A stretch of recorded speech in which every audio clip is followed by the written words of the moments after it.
Hey guys, it's Mike with Riding in the Ozarks. Today I want to talk about Harley Davidson, Political Correctness run amok, and Million Dollar Bogan. Alright, so if you're not familiar with Million Dollar Bogan, you may be going, what are you talking about? What's the big deal? So, Million Dollar Bogan is a YouTube channel run by a guy named Daniel Hayes out of Australia. He's got about 67,000 subscribers, over 1 million views. He's been on YouTube for several years now, and he makes great motorcycle related content. He's also a self-made millionaire in the real estate market, from what I understand. I've only been watching his channel for a couple months now. I find it entertaining.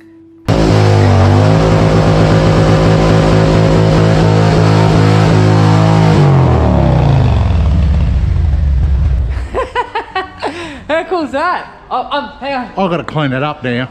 I'm here.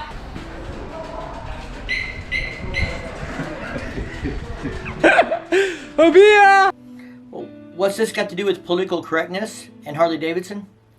Well, 5 days ago, Daniel put out a video saying he was done. At least done for a while. He was going to stop vlogging for 6 months or a year or something. He wasn't sure exactly how long. And why? Well, because Harley Davidson put pressure on him to take down a video. Now, I didn't see the original video that was taken down. From what I have seen in other videos where people who had seen it talked about, he made a comment about, made a joke or something about gays or some other, thing that somebody was sensitive to, and Harley Davidson apparently put pressure on him to take this video down because it occurred in the shop at a Harley Davidson dealer that Daniel frequently works with in his videos. It's a shop he's had a relationship with for years and bought numerous bikes from long before he started doing YouTube. Now, one thing to note here. I very much do not think Harley Davidson should be censoring YouTube content. If they didn't like the content and it was about their brand, maybe if he was disparaging of their brand and they had some kind of contract or agreement, or they wanted to say, hey, you're not gonna, at least in our dealership, you can't come in and make videos and talk disparaging about us or something. That might be okay as a company, but what he was talking about had nothing to do with their motorcycles, their brand. It happened to take place in their shop, and if it was truly so offensive, then YouTube should deal with it, and YouTube should have made him take it down or blocked it or, done something, muted the audio or something else in that section of the video if they felt it was inappropriate. Another thing to note here is Harley Davidson hasn't made any statements that I've seen about what happened. We only have Daniel's side of the story, and I'm not saying his side's not true or accurate, but there might be more to the story from Harley Davidson's perspective if we were to see it. Will we ever see it? Probably not. They're probably not going to bother to make any kind of rebuttal to this or anything else. Now, as a content creator, I think it's bad business for HD to start censoring or putting pressure on people about the type of content they create, especially something like his content that has been pretty positive and pretty, impactful on the motorcycle community. Now, should we all get on the bandwagon to save Million Dollar Bogan? Well, I think we should support him, and I think we should tell him to not quit. But we need to remember, Harley Davidson didn't shut down his channel. If he chooses to quit, that's because he chose to. They asked him to take one video down. Now, maybe there's more to this story. Maybe there's more going on than I know here.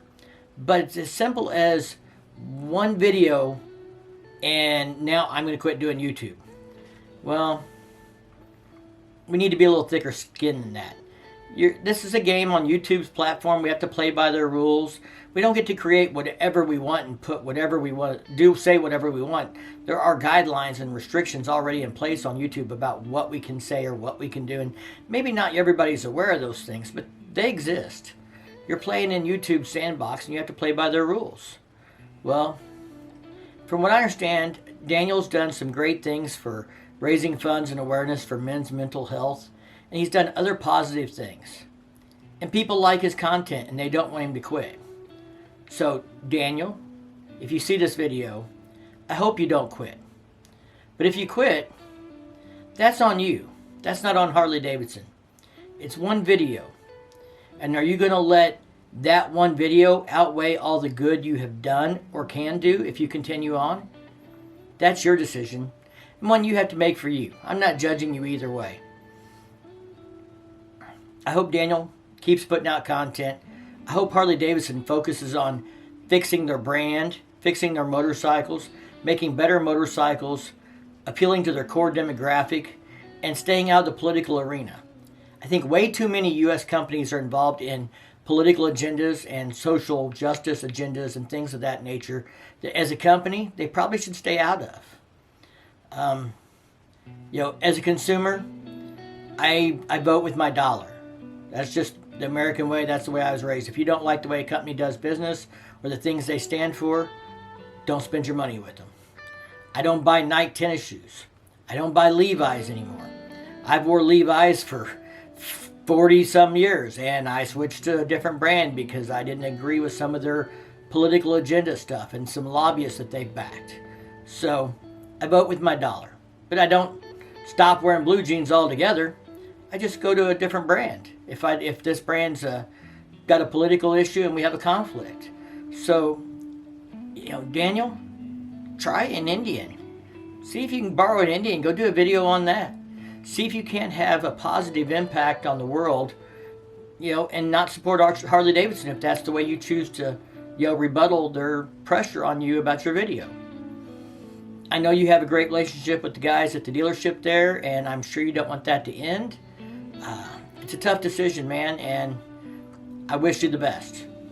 Harley Davidson, focus on building better motorcycles at better prices, and being more competitive and being a financially strong company in the future. That's where you need to focus on.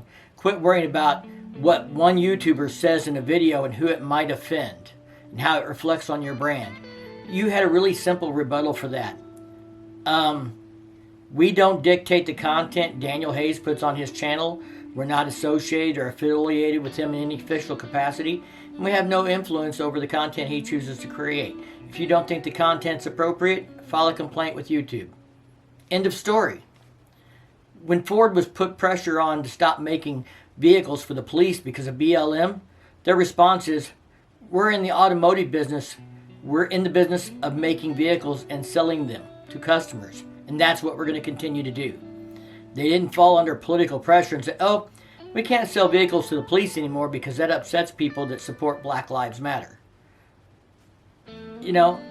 It's that simple. Focus on your core business and not on social agendas and censoring other people. And if there's more to this story, Harley Davidson, then come out and say so. Put your side out there. Let people know why you felt you had to do what you did. Anyway, I'm done with my soapbox. If you guys like this video, make sure you give it a big thumbs up. If you do that YouTube thing, check out the content on my channel. And if you dig it, go ahead and hit that subscribe button down below. Don't forget to hit that bell to be notified the next time I drop a new video. And as always, thank you for your support. Stay safe and keep on riding.